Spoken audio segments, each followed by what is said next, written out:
Ik ben Marit Elders, eigenaar van de Event Safety Academy. Wij helpen gemeenten en hulpdiensten om de evenementen verder te professionaliseren en verder ook versnelling te krijgen in een gemeenschappelijk resultaat. Het beste is dat je met minder overleg meer resultaat zou kunnen bereiken. En dat is wat we willen doen door ook kennis te delen. En bij mij zit nu Andy Hollinson en hij spreekt in het Engels, dus daar ga ik ook naartoe over. Andy, we're here together with each other and introduce yourself. Hi, my name's Andy Hollinson. I'm from Crowd Safety Training based in the UK. However, we deliver training and consultancy for crowd safety around the world. Yeah, and we do together the crowd science and risk analysis level 5 here in Holland. Maybe you can explain something about that course. Yeah, sure. The level 5 diploma in crowd science and risk analysis is an introduction to the science of crowds and how people move, how people form, and how they come together and how they act as a crowd. We will look at various events and we'll break them down stage by stage for the strategic planning part of an event. You're traveling all over the world and meet all those event experts all over the world. So what can you tell about the differences and maybe also the equalities? Well, the great thing about this course is it's not a static course. It's very fluid in the fact that every time we run a course, we make slight changes to the course. And that's based on things. We teach a lot of people that are at strategic management level. And these people have got a great deal of experience before they come on the course. So there's always room for us to keep learning from them as well. So it's very much a two-way process. We see events all around the world and we pick up on different cultures and different countries.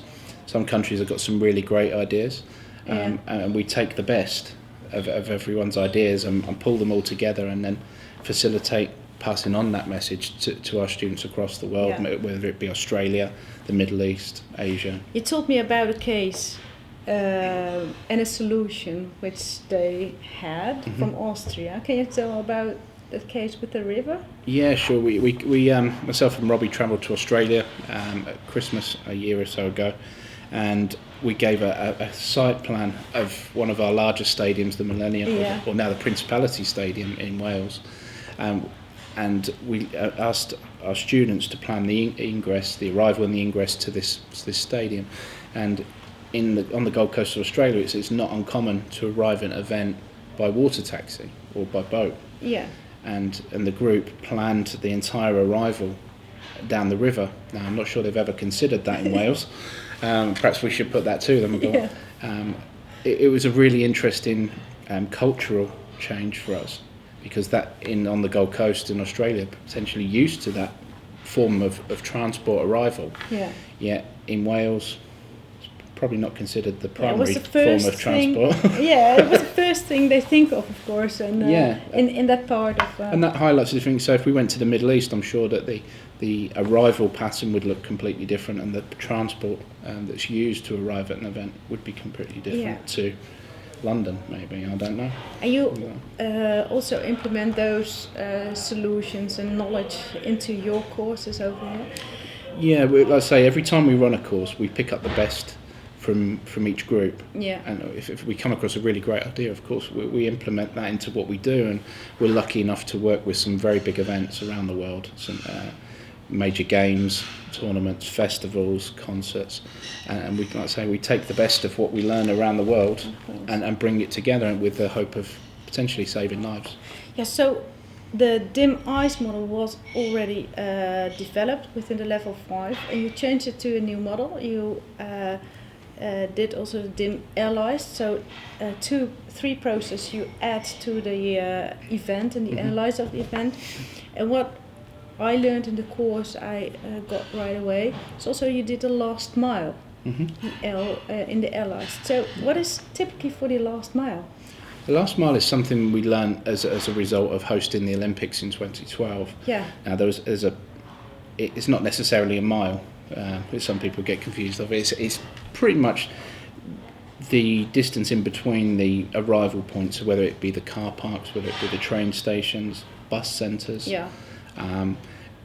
Between that point and the entrance turnstiles or the gates, that's what we would term as the last mile. Now, it's very easy to just plan for your arena, for your stadium, for your event. Yes. But then there's typical problems that could happen in that space. Yeah. So during the Olympics, we saw the games makers, so known there as, performing dances, interacting with the crowd, giving information, singing, and there was a lot of activations there that were very much designed to slow down the crowd flow at certain points.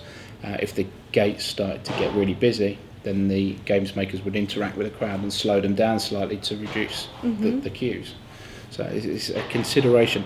And then when we did some work with one of the rugby tournaments recently, there was an area on the last mile where we had to design quite a complex egress plan for them due to a footbridge being across a road and thousands of people approaching a metre entrance into a footbridge. A metre entrance with thousands of people. Yeah, it was quite complex, and that was on the last mile again. So typically, where the dim ice model was very, very good, it was a very good idea.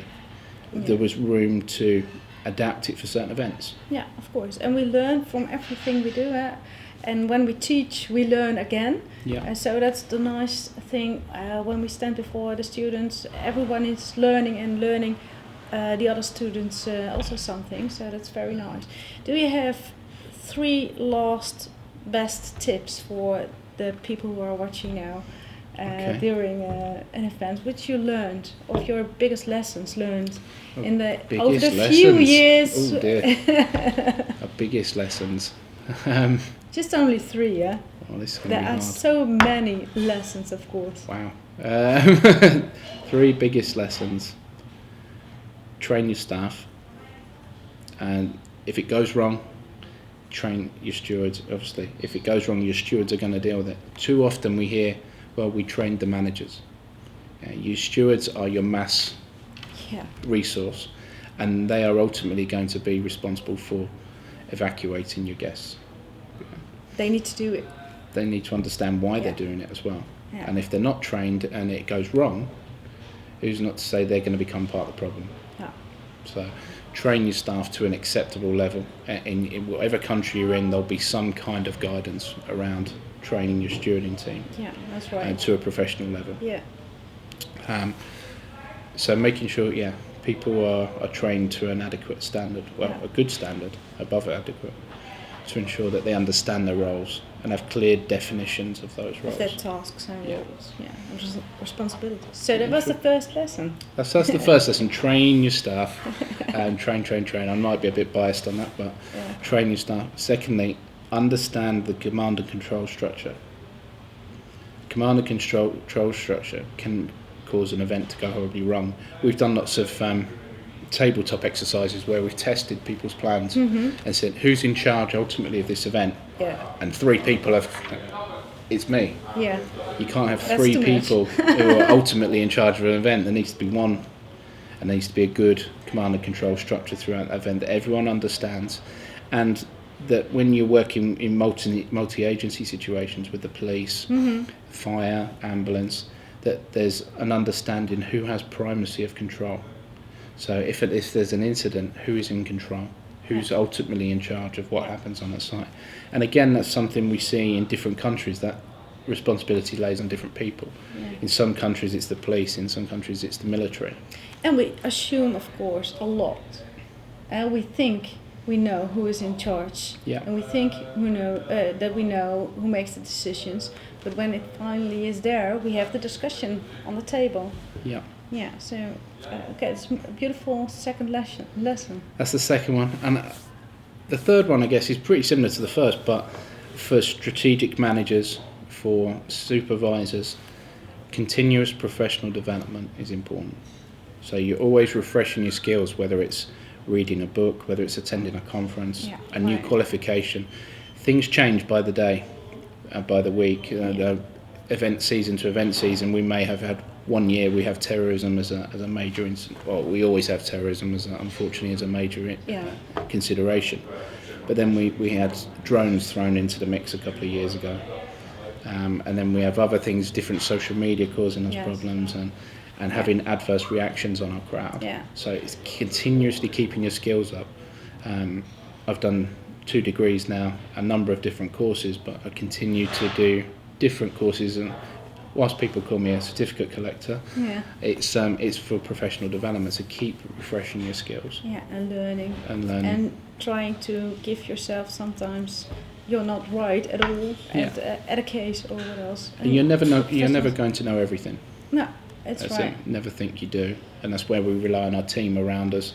And situations like the level 5 course here, people very much benefit from the experience of others. Yeah. And there's that collective knowledge that we bring together. And co-creation and co-workership throughout all the organizations and get a stronger network. Yeah. And I think that's a beautiful view we have, that the network will be strengthened, the safety network will be strengthened throughout all the knowledge and exchanging our knowledge, and not only your knowledge but mine and of the viewers. So we also want to join in, and we want to hear from you. Brilliant. Thank you very much. Thank you.